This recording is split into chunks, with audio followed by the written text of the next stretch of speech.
Ilara Vance believed that flowers had a language of their own. In her sun-drenched Soho studio, Petal and Stem, she was their interpreter.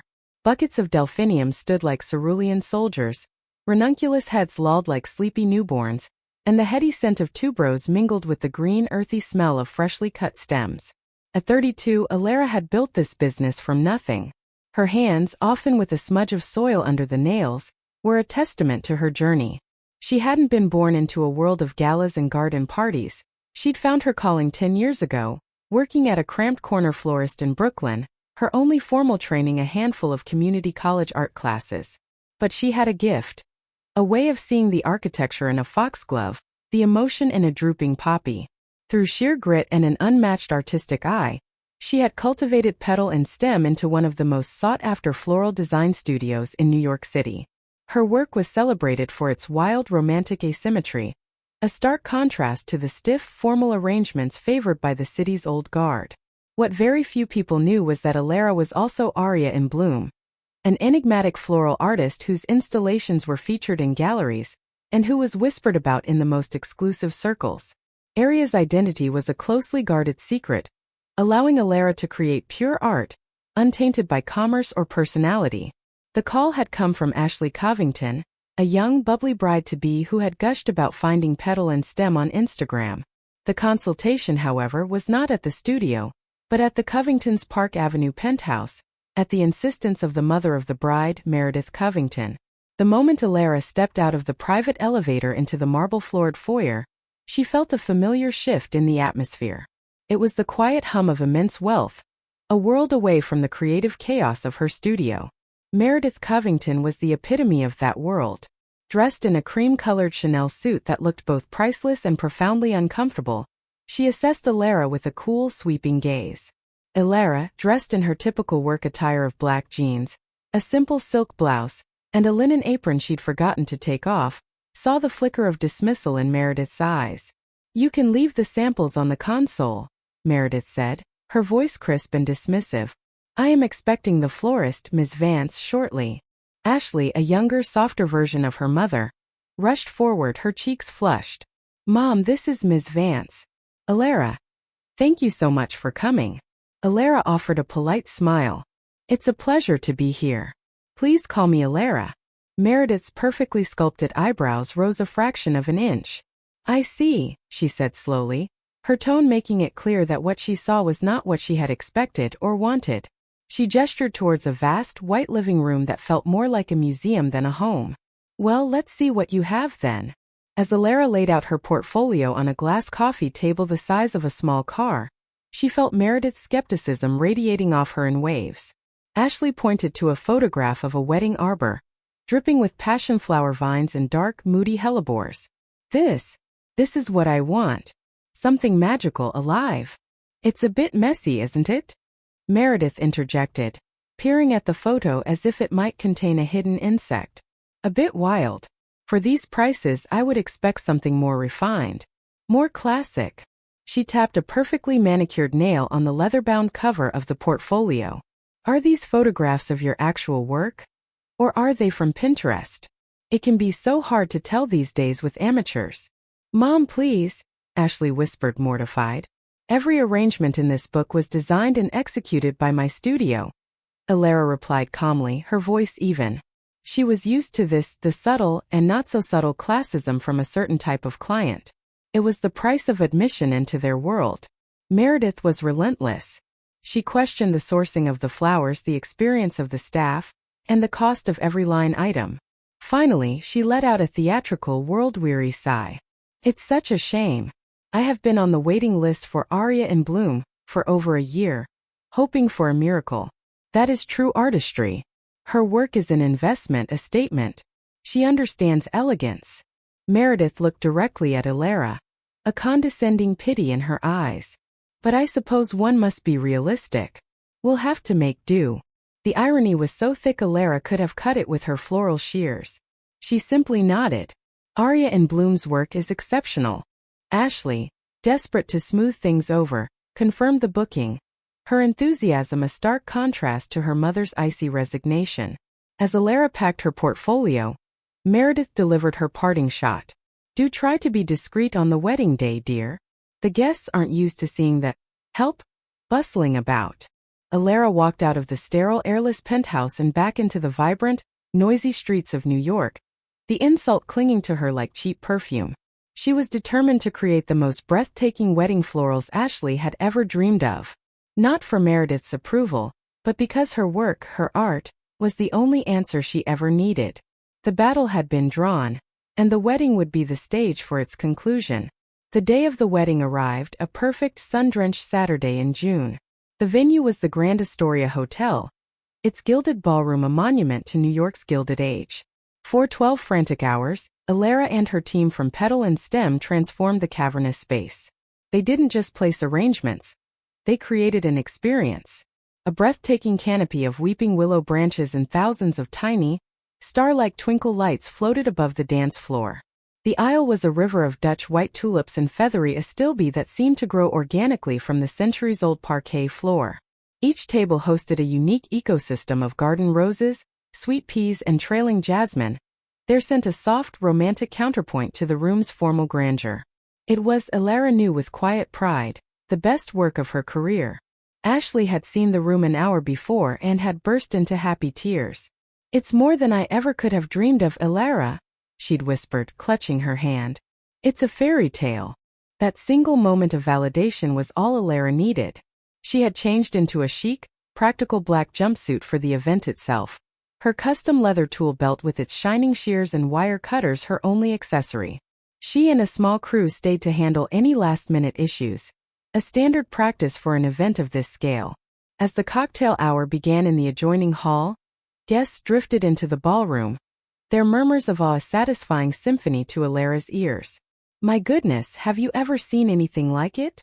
It's like a dream. Who is the florist? They're a genius." Alara was making a final, minute adjustment to the head table's sprawling centerpiece, gently coaxing a sprig of lily of the valley into a more prominent position, when a shadow fell over her. "What do you think you are doing?" Meredith Covington's voice was a low hiss of venom. She stood, rigid with fury, her champagne flute held so tightly her knuckles were white. Her eyes were not on the magnificent room, but on Alara's hands, the hands of a worker. "Mrs. Covington," Alara began, straightening up with a calm smile. "I was just ensuring every bloom is perfect for the bridal party's arrival." "Perfect?" Meredith scoffed, her voice rising just enough to curdle the atmosphere around them. A few nearby guests turned to look. "I have been watching you, darting about with your little tools like a common gardener. You are a distraction. An eyesore." Alara's smile tightened, but she kept her voice steady. "My job is to ensure the integrity of the designs throughout the evening. It's a standard part of my service." "Your service," Meredith sneered, now drawing a wider audience, "is a blight on this beautiful hotel. I knew from the moment I saw you that you were out of your depth. This entire affair," she gestured vaguely at the breathtaking floral canopy, "is ostentatious and messy. My daughter wanted elegance, and you've given her a forest floor. You have no sophistication, no understanding of subtlety." The murmurs of admiration from the guests died, replaced by a tense, uncomfortable silence. People shuffled, avoiding eye contact with Alara, their gazes now fixed on the unfolding drama. Ashley was across the room, trapped in a conversation with her new father-in-law, oblivious. "Ma'am, with all due respect, the design was approved by Ashley. She loves it," Alara said, her professionalism a shield against the mounting humiliation. Meredith let out a short, ugly laugh. "Ashley is a child. She can be charmed by anyone. But I know better. I know quality. And you, my dear, are not it." She took a step closer, her voice dropping to a conspiratorial whisper that was somehow louder than a shout in the silent room. "Tell me, where did you get your start? A stall at some farmer's market? I can see it now. Hauling buckets of daisies from the back of a truck. You can put on a nice apron, but you can't hide the dirt under your fingernails. You are nothing but a glorified shopgirl. And you are leaving a trail of your commonness all over my daughter's wedding day." The insult hung in the air, sharp and poisonous. Alara felt 100 pairs of eyes on her, stripping her down, judging her, seeing not the successful artist and business owner, but the caricature Meredith had painted. She felt utterly, terribly alone. Her team stood frozen near the entryway, horrified but powerless. "Mrs. Covington, that is wildly inappropriate," Alara said, her voice trembling slightly for the first time. "Inappropriate is having the help talk back to you in front of your guests," Meredith retorted, her face a mask of righteous indignation. She turned to her friend, a woman dripping in diamonds who had been watching with undisguised glee. "You see, Barbara? This is what happens when you try to give these people a chance. They have no sense of place." To punctuate her victory, Meredith reached out a hand toward the centerpiece Alara had been adjusting. "This, for example. It is utterly ridiculous." She grabbed the delicate stem of a rare chocolate-colored cosmos, a flower Alara had sourced from a specialty grower in Japan, and yanked it. The stem snapped with a sickening little crack. Meredith looked at the broken flower in her hand with disgust, then dropped it onto the pristine white tablecloth like a piece of trash. "Now," she declared to the room at large, her voice ringing with finality, "perhaps someone can find me the actual person in charge." She turned her back on Alara, leaving her standing amidst the wreckage of her pride, the broken flower a symbol of the brutal public humiliation she had just endured. For a long moment Alara stood frozen in a pocket of profound silence, the collective gaze of 200 guests pressing down on her. The air crackled with shame. Meredith had turned away, preening amidst her small circle of friends, confident in her victory. Alara's staff looked on helplessly from the ballroom doors. She could feel the heat rising in her cheeks, the sting of tears she refused to let fall. She took a quiet, steadying breath, her professionalism the only armor she had left, and bent down to retrieve the broken stem from the white linen. Just as her fingers brushed against the crushed petals, a calm, authoritative voice cut through the hushed room. "Magnificent. Truly magnificent work." The voice belonged to Julian Croft, a titan of industry and a revered patron of the arts. He was an older man with a mane of silver hair and eyes that held the wisdom of someone who had built an empire from scratch. His presence commanded an immediate, almost reverential respect that mere money could not buy.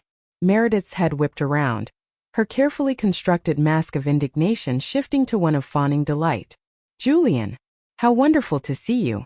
We were just dealing with a minor staffing issue," she said, waving a dismissive hand towards Alara. Julian Croft ignored her completely. His focus was entirely on Alara, who was now slowly standing up, the broken flower held gently in her palm. He walked directly to her, his polished Oxfords making no sound on the floor, and stopped before her. "Ms. Alara Vance, I presume?" he said, his voice warm with genuine admiration. "I had a feeling it had to be you. The signature is unmistakable. Julian Croft. It is a true honor to meet you in person." He extended a hand. Stunned, Alara looked from his outstretched hand to his kind eyes and back. She automatically transferred the broken stem to her other hand and shook his. The room, which had been whispering, fell utterly silent.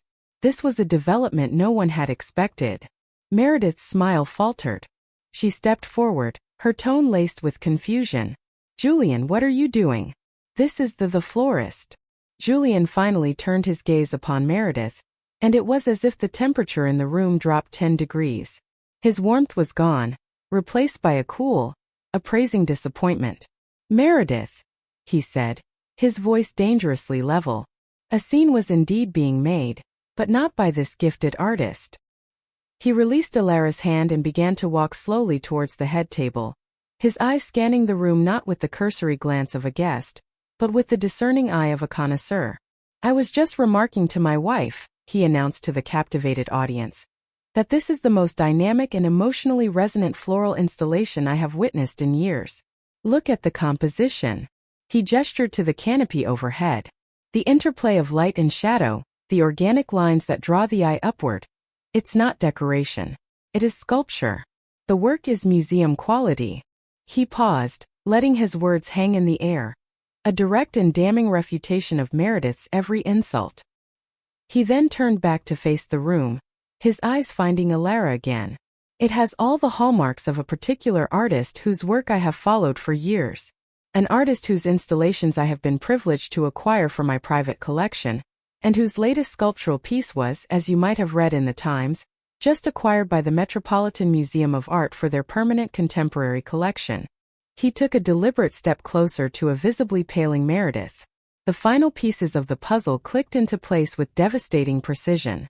Meredith, you have spent the last 10 minutes attempting to humiliate the very woman you claim to admire above all others.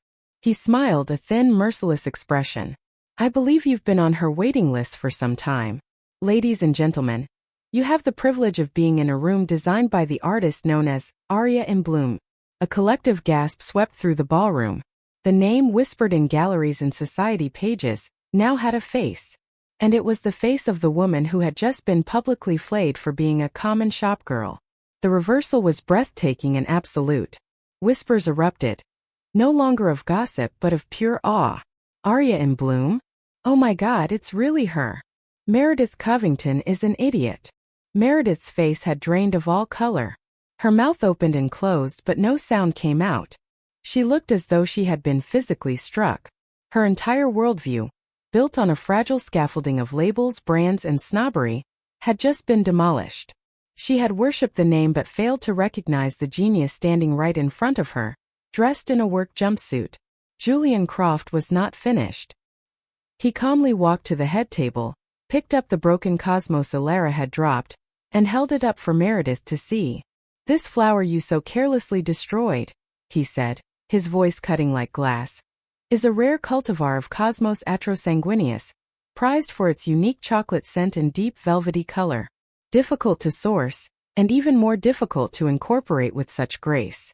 To a true artist like Ms. Vance, it is a vital brushstroke. To you, it was just something to be broken to make a point.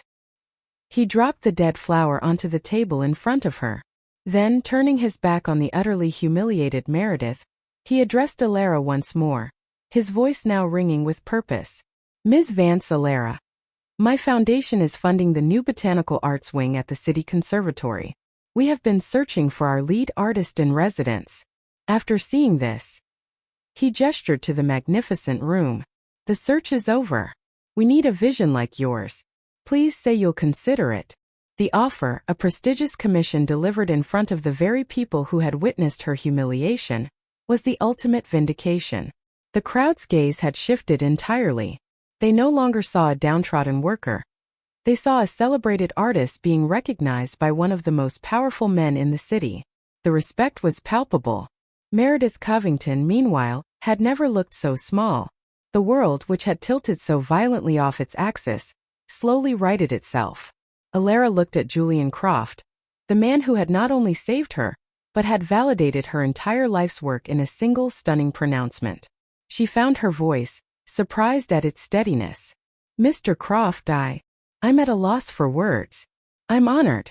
I would love to discuss the residency with you. Excellent, he beamed, handing her a simple, elegant business card. My office will call yours on Monday. But for now, please, allow us to enjoy the magnificent atmosphere you've created. As if a spell had been broken, the room came alive again, but the energy was entirely new. It was electric with discovery. Guests who had previously offered only silent pity or veiled contempt now flocked to her, their faces alight with admiration. A prominent society columnist, who had been watching the entire exchange with the intensity of a hawk, was now scribbling furiously in her notepad. Ms. Vance, your work is simply divine. I had no idea, one woman gushed. We must have you for our foundation's gala in the fall, another insisted, pressing a card into her hand. Her own team, who had been huddled by the door, now approached, their faces shining with pride. Maria, her senior designer and friend since the very beginning, pulled her into a fierce hug. We always knew Alara, she whispered. Now they all do too. Just then, Ashley finally broke free from her family and rushed to Alara's side, her eyes wide with a mixture of horror and awe. Alara, I am so sorry. My mother, there are no words for her behavior. But this, your Aria in Bloom? Oh my gosh, this is incredible. You deserve every bit of this recognition. The sincerity in the young bride's face washed away the last vestiges of Alara's humiliation. Before she could respond, however, a stern-looking man, clearly Mr. Covington, was steering a stone-faced Meredith toward them. He looked incandescent with fury, not at Alara, but at his wife for having committed such a spectacular social blunder in front of a man as influential as Julian Croft. Meredith, Apologize, he commanded through gritted teeth. Meredith Covington stood before Alara, her poise shattered, her face a blotchy, ruinous mask. The shame was radiating from her. She was a queen deposed in her own court. She couldn't meet Alara's eye, instead fixing her gaze on a point somewhere over her shoulder. "Miss Vance," she began, the words tasting like poison in her mouth. "It appears I misjudged. My apologies for the misunderstanding." The apology was hollow, devoid of any real remorse, but the act of her being forced to utter it was a satisfaction more potent than any shouted retort could have been. It was the public capitulation of a bully. "Thank you, Mrs. Covington," Alara said simply, accepting the apology not for Meredith's sake, but for her own, a final closing of the painful chapter. Mr. Covington gave a curt, angry nod and swiftly escorted his wife from the ballroom, her social standing in tatters. The story of how Meredith Covington had publicly berated the legendary Aria in Bloom would be the talk of the town for months to come. The rest of the evening passed in a surreal, triumphant blur. The wedding was a resounding success, its beauty now imbued with a legendary backstory. A few days later, Alara was back in her studio. The morning's newspapers were spread across her workbench, with headlines like, "Artist Aria in Bloom, unmasked at society wedding." The phone had been ringing incessantly with inquiries from galleries, corporations, and wealthy patrons. The offer from Julian Croft was firm, and the initial plans for the conservatory's botanical arts wing were more exciting than anything she had ever imagined. She looked down at her hands, the same hands Meredith had scorned. They were not the delicate, manicured hands of a socialite. They were the hands of a creator, strong and capable, with a familiar faint line of soil under one nail that no brush could ever seem to completely scrub away. She felt no bitterness, only a deep and abiding sense of peace. She hadn't needed a savior, not really. Julian Croft hadn't given her talent or worth, he had simply illuminated what was already there. Her art, her integrity, and the relentless work she had poured into her passion that had been her true defense. Petal and stem was her foundation, and Aria in Bloom was her soul. Now the world knew them both. She picked up a fistful of damp, fragrant earth for a new potting, smiled, and got back to work. Her success was not a gift from others, but a garden she had cultivated herself, bloom by painful, beautiful bloom.